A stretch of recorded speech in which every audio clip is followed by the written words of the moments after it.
Our brother and our team leader of Azimio, Brother Raila Amolo Odinga, who is the chief guest today, and our host governor, our sister Gladys Wanga. Let me start by saying, Gladys, and please hear me, you make us very proud.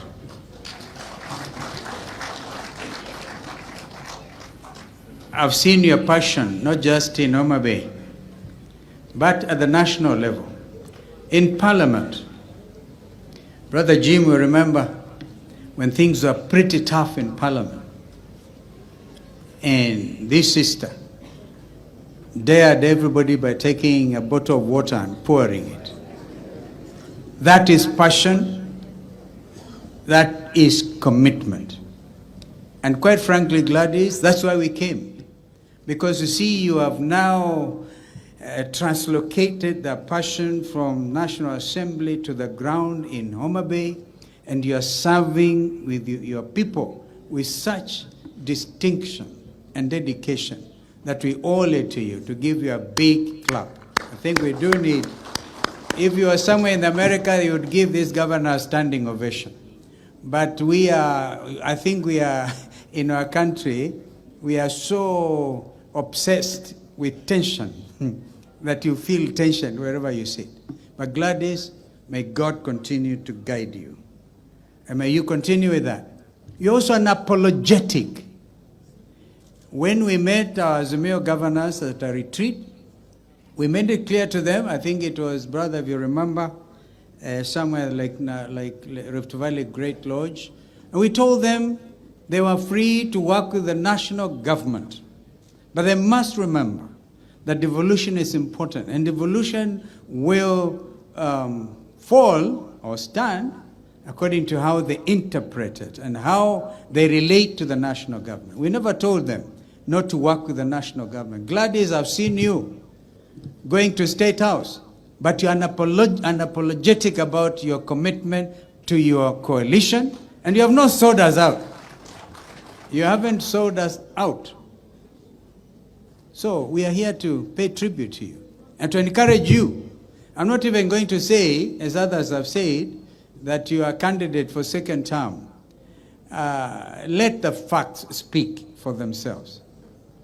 Work hard. There's a lot to be done. And Homa Bay, the home of an amazing heritage. Can I mention, once I was Minister for Tourism and Information, Brother Tinga, and I came and I've never seen such beauty like I saw. If you were to look at the birds that fly between Rusinga Island and Mfangano at about sunset. Sunset. You know wazungu wanapenda maneno sana, Gladys. Kwenda uza sunset in Homa Bay. And the bird islands, the birds. I call them the bird islands, our heritage. And of course, it's Tommy taking the boat between Rusinga Island and Mfangano. You have sometimes to look at the timings. But isn't it in Rusinga Island that one of the most illustrious sons of this country, the late Tom Joseph Mboya, is actually laid to rest? And therefore, as we celebrate the reality of Tom Mboya University, I want to challenge you, Governor, along with the administration, Vice Chancellor of this university. I know there's a mausoleum of the late Tom Joseph Mboya in Rusinga Island, but do it better. Let it be part of the tourist attraction. Men who stood at the time when this country needed it and needed them, and organized, for example, the famous airlift of Kenyans to go and capacity build in the United States. That was Tom Mboya. Ladies and gentlemen, devolution must not only be seen to succeed, but we have no option but to deepen it and make it successful. It will be a tribute to our brother Raila Odinga, who's all the time fought for it, And I think we need also to give him here a big clap, because this is why the father of devolution in our country. And he once shared with me a story of how far across the world he went to look at the best practices on how to actually do devolution in Kenya. But you know, governors, you have work to do. You have also to congratulate the National Dialogue team of Azimio, because nobody has remembered. And I want to thank my brother Kaluma and the team. I mentioned because you are the host MP here. The Parliament actually quickly passed the National Dialogue Committee report. And under its terms, we managed to push the Kenya Kwanza team to accept, at least to put it in writing, that the shareable revenue to the county governments will now move from 15 to 20%. It is now in writing, officially. Gladys Wanga getting an extra 5% is something. And even if they want to go up, that's okay. If they go lower, they know they can't go below 15%. Therefore, our team, ably assisted by my brother Wandai, who I'm sure is in Parliament prosecuting these matters, did something.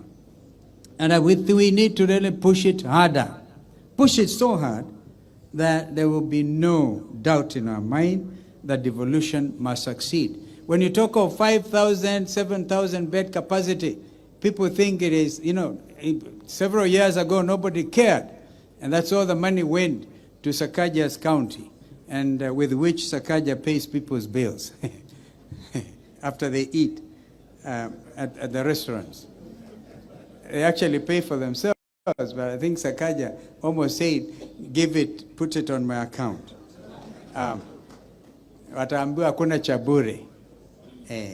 So now, before I invite our brother, I just want to say very boldly here in Homa Bay that our brother will be making a formal application to become the next chairperson of the African Union Commission, itself a successor to what used to be Organization of African Unity. The closest time our region, our leadership of that continental body, was during the times of the Prime Minister then of Tanzania, Salim Ahmed. And when his candidature was proposed that time, you may not know, this is history, to become the UN Secretary General, the Americans vetoed his candidature. Mwalimu Nyerere then said, well, they will still have to deal with our son from the point of view of the Secretary General of the Organization of African Unity. That's how Dr. Ahmed Salim became the Secretary General of the OAU.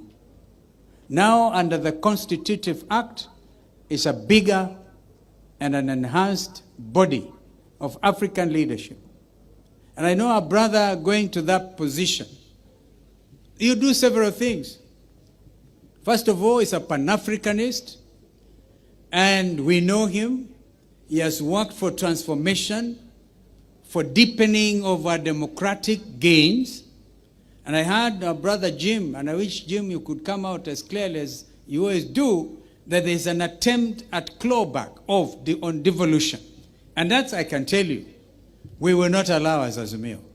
Kenyans must know for sure from here that what you are saying is there's no vacuum, absolutely no vacuum. In fact, we have up to April for Raila Amolo Odinga to submit his documents. But of course, before then, he has to traverse the continent to look for votes. And this I'm sure he will do. When he was the African High Representative for Infrastructure, he did a lot of that. So the name and the name recognition is, I think, his biggest asset. And I know the East African region will give him support because he needs this. It is now, after so many years since Dr. Ahmed Salim, it is the turn of East Africa. And I think our negotiating teams in Addis Ababa must make it very clear to the rest of the continent, because this is not a given. Our brothers have to fight for it. And we all have to fight for it. Let us not assume that is just getting it, because there could be other candidates. But we believe as a region, we have the best candidate. We issued that statement as Azimio before he left for Germany, and we said that we will stand by him. And we said his candidature is bipartisan. Let nobody say he's a Kenya Kwanza candidate, because that is not true. And let nobody also say he's an Azimio candidate, because that is equally not true. Raila Odinga now rises above our partisan politics when it comes to negotiating and defending national interest. Therefore, I congratulate President William Ruto. I saw somebody, brother, on a tweet, sending something after the, we know photos these days speak. Have you ever seen speaking photographs? Simba Arati saw one. I asked my brother, how many cows did Museveni give you? Those Ankole cattle. And he told me, he promised 50. Next time I will accompany you. Perchance I can get 2, but I don't know whether they can survive in Ukambani. The important thing is pictures speak. And we want to ask Kenyans to relax about this matter. I'm calling you to relax about it. Stop speculation, and some of it are necessary. You know, we have even, they have said, sibling rivalry can actually kill. We have seen conversation, very unhealthy conversation, in our local media. Some of it attributed to our own people within Azimio coalition, going for each other's jugular. Others who have never associated with us, my brother, and we know them, never associated with us, they are now in the forefront, trying to see if perchance they can create a rift within Azimio. We are telling them that will not happen by God's grace. We are going to stand with our brother, and I think I know his heart, because we spend a lot of time together. And you people of Homa Bay, people of South Nyanza, people of Nyanza, including Kisii people, have no fear that we are in this. I cannot see how a brother can drop a baton when it comes to safeguarding the interests, particularly the democratic credentials that are part of his history, and that he would support dictatorship anywhere in Africa, including his own country. So if that is a Raila Odinga I know, I have no fear. I hope I'm convincing you that there's need, absolutely no need for fear. And if you sometimes feel overcome and overwhelmed in whichever form, and you're missing Baba, if you're missing Baba, my friend Paranya, there's Uncle Steve-O. Yeah, so we should not miss each other. And then there's nothing in Raila Odinga to miss, I can tell you that. Knowing him, he'll be traversing the continent like a colossus. But please, remember the things that he has talked about, which he cannot now perhaps speak about because he needs William Ruto's vote. So he cannot now say, Sakayo shuka chini.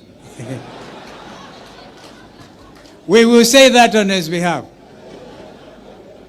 My brother, I'll give you a little discussion we had with Governor Wairia.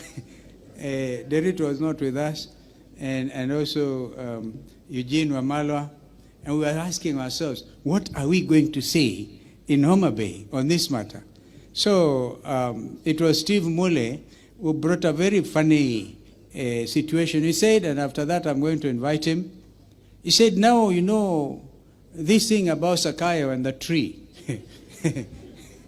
And these are high taxes about which Governor Orengo has spoken. These levies, which are convoluting the situation even at the level of devolution, they are actually all from the national government. All those levies. They are not to be found locally. So, they are all taxes, including the infamous, and I say it unapologetically and boldly, the infamous housing tax, which Parliament passed. All right? I say my brother now cannot talk that language. We will talk it.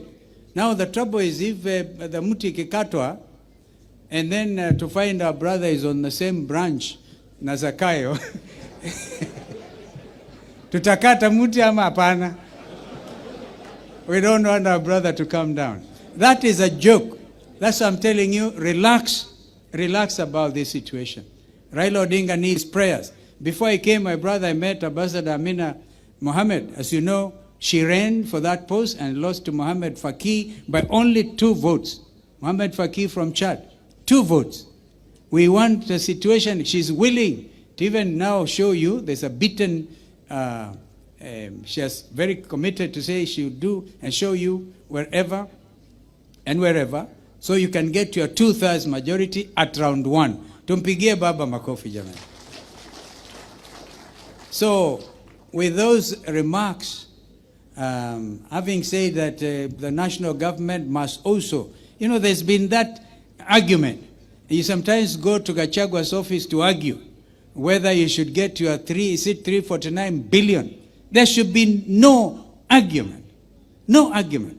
And this, you know, transmission of the money from the national government to the county government should be seamless, should be timely. You don't want to starve governors. They become very unpopular because they are not able to do their health programs and others. Blame them on them. We will be able to call out at every stage. Provided you give us information, we are there for you. We are there for our country. Kwa hivyo tusimame tukukaribishe ndugu Raila Amolo Odinga to make his remarks. Banda sisikii jamani, sisikii.